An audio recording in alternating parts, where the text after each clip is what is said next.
Hello friends. तो हमने start किया था क्लास 8th की साइंस का वीडियो सीरीज़, जिसमें आज हम पढ़ेंगे जो हमारा चैप्टर है वो है संश्लेषित रेसे और प्लास्टिक। ये ओल्ड एनसीईआरटी में भी है, यानी कि इंपॉर्टेंट पॉइंट्स है। यहाँ से क्वेश्चन कई बार पूछे गए हैं, कई सारे इंपॉर्टेंट पॉइंट्स हैं, इसलिए नोट्स आप बनाते चलिएगा। चलिए वीडियो को स्टार्ट करते हैं। चैनल को सब्सक्राइब कर लीजिएगा और सारी वीडियोज़ के लिए आप चैनल की प्लेलिस्ट में चले जाइएगा। चलो देखते हैं क्या क्या इसमें दिया है। देखो, रेसे क्या होते हैं मैं आपको बता दूं। संश्लेषित रेसे और प्लास्टिक। जो हम कपड़े पहनते हैं ना, जो कपड़े होते हैं हमारे, जो प्लास्टिक होते हैं, वो किससे बनते हैं? वो सब रेसे से बनते हैं। और वो जो रेसे होते हैं, जो फाइबर्स होते हैं, वो कुछ तो नेचुरल होते हैं और कुछ ह्यूमन मेड होते हैं, यानी कि कृत्रिम रूप से आर्टिफिशियल होते हैं। तो उन्हीं के बारे में हम पढ़ेंगे। यहाँ से क्वेश्चन जो है एग्जाम में भर भर के पूछे जाते हैं, तो इनको जरूर ध्यान से देखिएगा।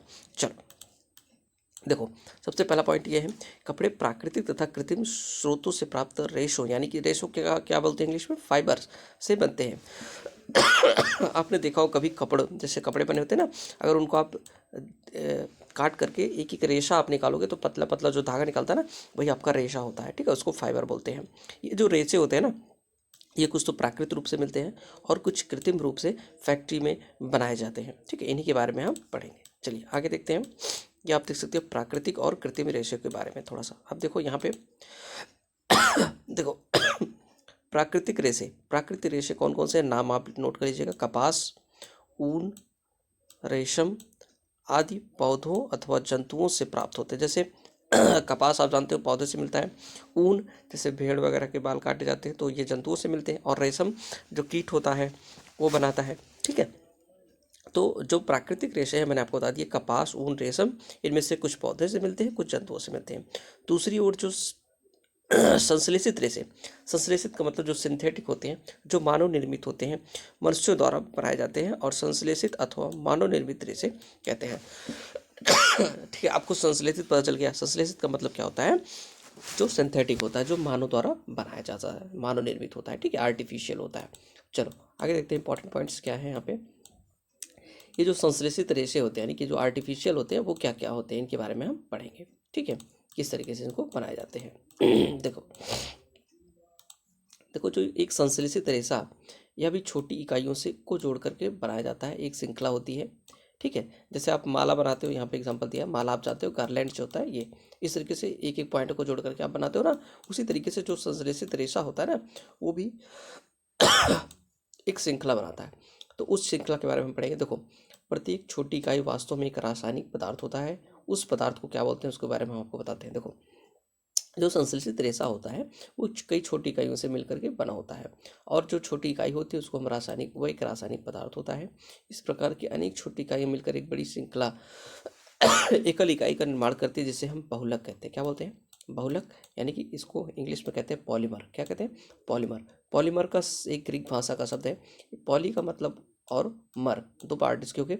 पॉली का अर्थ होता है अनेक और मर का अर्थ होता है भाग। ठीक है, तो जो अनेक भाग से मिलकर बनता है उसको हम पॉलीमर बोलते हैं।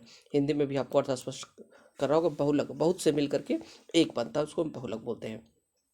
ठीक है, एक पॉलीमर या बहुलक बहुत सी इकाइयों के दोहराने से बनता है, ये मैंने आपको बता दिया। तो बहुलक आपको समझ में आ गया, कई छोटी छोटी इकाइयों से मिलकर बनता है। अब देखो, बहुलक, कुछ प्राकृतिक बहुलक भी होते हैं। क्या होते हैं?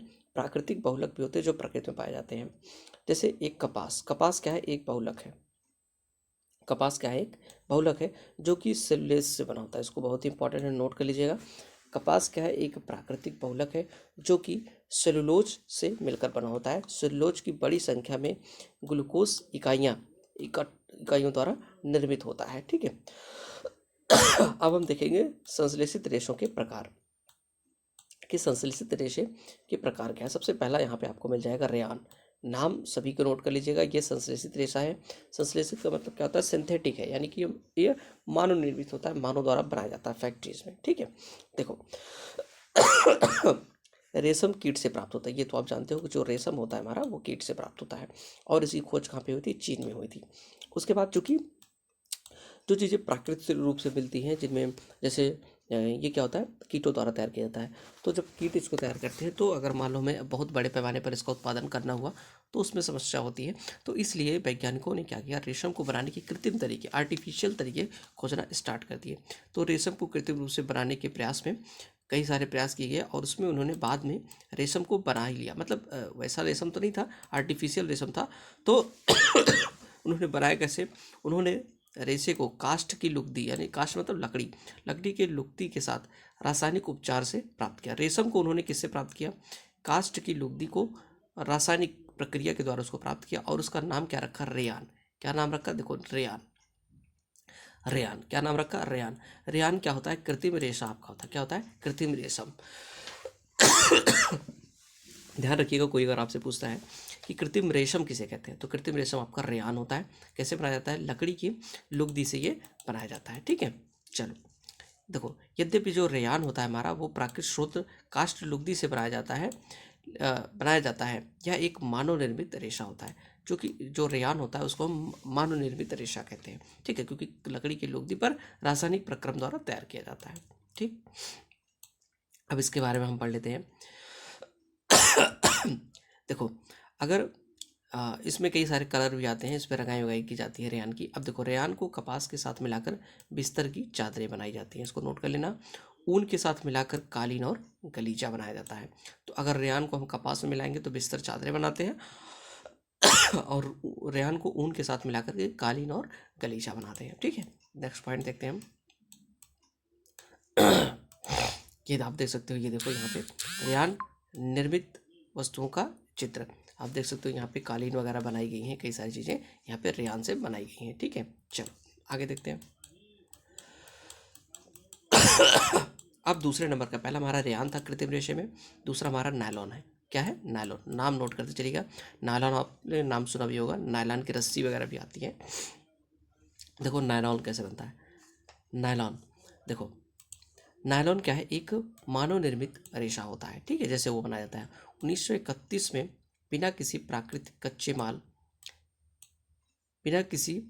कच्चे माल का उपयोग किए बनाया गया था। इसका निर्माण कैसे होता है? कोयले, जल, वायु से किया गया था। जो नायलॉन होता है, इसका निर्माण कोयले, जल और वायु से किया गया था, और ये एक मानव निर्मित रेशा है। प्रथम पूर्ण रूप से संश्लेषित रेशा था। अब देखो यहाँ पे, इसके पहले जो हमने रेयान बनाया था, रेयान, ठीक है, उसके लिए हमने क्या यूज किया था? लकड़ी का मतलब काष्ठ लुगदी का उपयोग किया था। लेकिन इस बार हम लोगों ने क्या किया? इसको पूर्ण रूप से इसका हमने क्या किया? इसको प्रयोगशाला में बनाया। तो इसलिए प्रथम पूर्ण रूप से संश्लेषित रेशा जो है, यानी संश्लेषित का मतलब मानव निर्मित जो रेशा होगा, वो आपका क्या हो जाएगा? नायलॉन। याद रखिएगा, नायलॉन रेशा जो होता है वो प्रबल प्रत्यास्थ होता है। प्रत्यास्थ का मतलब होता है कोई चीज़ अगर उसमें हम डिफॉर्म कर दें तो वो फिर से अपनी स्थिति में आ जाने की जो क्षमता होती है, उसको हम प्रत्यास्थ बोलते हैं। जैसे रबड़ है, रबड़ को आप खींच को छोड़ दो, फिर अपनी स्थिति में आ जाती है ना। इसलिए यही वाला जो गुण होता है, इसको प्रत्यास्थता का गुण कहते हैं। तो नायलॉन क्या होता है? अत्यधिक प्रत्यास्थ होता है और हल्का भी होता है। क्या होता है? हल्का भी होता है। यह चमकीला और धुलने में सुगम भी होता है। कपड़ों के निर्माण हेतु बहुत प्रचलित होता है नायलॉन। ठीक, आगे चलते हैं। अब एक चीज़ यहाँ पे ध्यान रखिएगा, नायलॉन पैरासूट और चट्टानों पर चढ़ने तो रस्से बनाए जा सकते हैं। तो यहाँ पे पैरासूट वाला इंपॉर्टेंट है, और ये चट्टानों पे चढ़ने के लिए रस्से किससे बनाए जाते हैं? क्वेश्चन पूछा गया है, ये नायलॉन से बनाए जाते हैं। ठीक, और उसके बाद क्या क्या चीज़ें हैं? जुराबे, रस्से, तंबू, दांत साफ करने का ब्रश, कारों की सीट, स्लीपिंग बैग, ठीक है, आदि नायलॉन से ही बनाए जाते हैं। तो नायलॉन के कई सारे उपयोग आप इनके याद रखिएगा, क्वेश्चन यहीं से पूछा जाता है। ठीक है, आगे चलते हैं हम। और इन्होंने आपको बताया कि पैरासूट आप देख सकते हो यहाँ पे, ये पैरासूट वगैरह जो होते हैं, ये सब किससे बनाते हैं? नायलॉन से बनाते हैं। और पहाड़ों पे चढ़ने के लिए जो रस्से होते हैं, उसको भी हम नायलॉन से बनाते हैं। ठीक है, नायलॉन रेशो का उपयोग। चल आगे देखते हैं।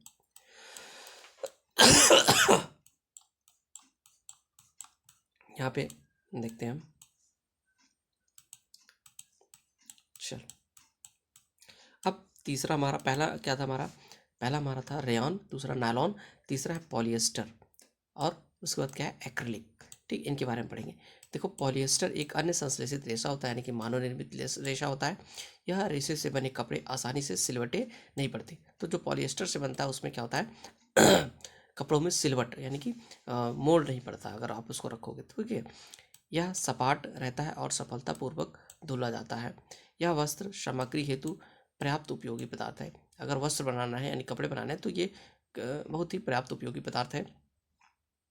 देखो, आपने आपने लोगों को सुंदर पॉलिएस्टर कमीजें और अन्य परिधान पहनने अवश्य देखा होगा। अब देखिए यहाँ पे एक है टेरिलीन, एक लोकप्रिय पॉलिएस्टर है, ठीक है। टेरिलीन क्या होता है? एक लोकप्रिय पॉलिएस्टर होता है। इन सब नामों को आप नोट कर लीजिएगा, एग्जाम में ऐसे ही पूछा जाता है कौन सा टेरिलीन क्या है, तो आपको पता रहेगा पॉलिएस्टर है, ठीक है। चल आगे चलते हैं।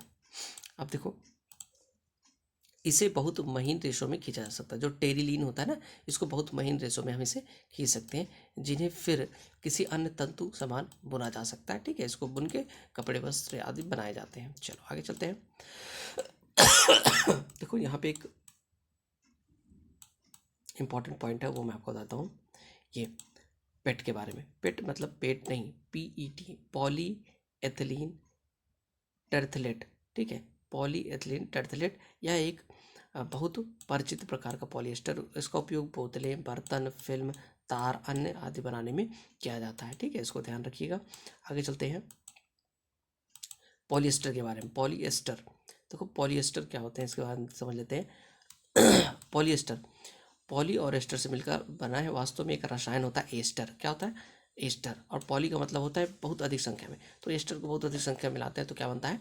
पॉलिएस्टर बनता है। इकाइयों की मतलब एस्टर की इकाइयों की पुनरावृत्ति से हमें पॉलिएस्टर मिलता है। एस्टर वे रसायन हैं जो फलों को उनकी गंध प्रदान करते हैं। एस्टर से क्या होता है? फलों को उनकी गंध मिलती है। कपड़े पॉलीकॉट, पॉलीवूल, टेरिकॉट आदि नामों से जानते हैं। जैसा कि नाम से ये नाम सुझाते हैं कि कपड़े दो प्रकार के रेशों से मिलकर बने हैं। पॉलीकॉट पॉलिएस्टर और कपास का मिश्रण होता है। तो पॉलीकॉट होता है ना, वो पॉलिएस्टर और कपास का मिश्रण होता है। और पॉलीवूल जो होता है वो पॉलिएस्टर और ऊन का मिश्रण होता है। तो इसको आप नोट करके अच्छे से लिख लीजिएगा, ठीक है, फ्लो चार्ट की तरीके। चलो आगे चलते हैं। उसके बाद हम देखते हैं सर्दियों में हम स्वेटर वगैरह पहनते हैं, शाल पहनते हैं। इनमें बहुत से वास्तव में प्राकृतिक ऊन से निर्मित नहीं होते हैं, ठीक है। यद्यपि ऊन के सदृश से दिखाई पड़ते हैं, लेकिन ये संश्लेषित रेशे तैयार किए जाते हैं जो कि एक्रिलिक कहलाते हैं, ठीक है। जो ऊन की तरीके दिखता है उसको क्या होता है? एक्रिलिक बोलते हैं। वो संश्लेषित रेशा होता है, मानव निर्मित रेशा होता है। प्राकृतिक स्रोतों से प्राप्त ऊन काफ़ी महंगी होती है, और एक्रिलिक जो होता है वो सस्ती भी होती है और आसानी से उपलब्ध भी हो जाती है। तो संश्लेषित रेशे जो होते हैं वो अधिक टिकाऊ होते हैं और पहुंच के भीतर होते हैं। इनसे प्राकृतिक रेशों की अपेक्षा अधिक लोकप्रिय होते हैं संश्लेषित रेशे, क्योंकि ये सस्ते भी होते हैं, टिकाऊ भी होते हैं। अब इसके बारे में और थोड़ा सा हम पढ़ लेते हैं। यहाँ पे इसका एक हानिकारक गुण भी है। क्या है?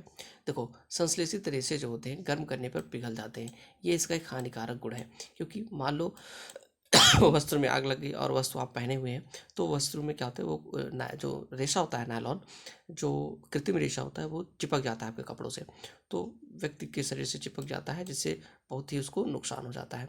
प्रयोगशाला अथवा रसोई घर में हम संश्लेषित रेशे वाले वस्त्र नहीं पहनते हैं, ठीक। तो बस यहाँ तक हो गया। अब एक लास्ट पॉइंट हम कवर कर लेते हैं, फिर यहाँ से अगले वीडियो में हम पढ़ेंगे। देखो, सभी संश्लेषित रेशे पेट्रोलियम मूल की कच्चे पदार्थ पेट्रो रसायन कहलाते हैं। यानी कि जो संश्लेषित रेशा होता है उसका जो मूल पदार्थ होता है वो पेट्रो रसायन होता है। पेट्रो रसायन पर विभिन्न प्रक्रमों द्वारा हम संश्लेषित रेशे तैयार करते हैं। Thanks for watching.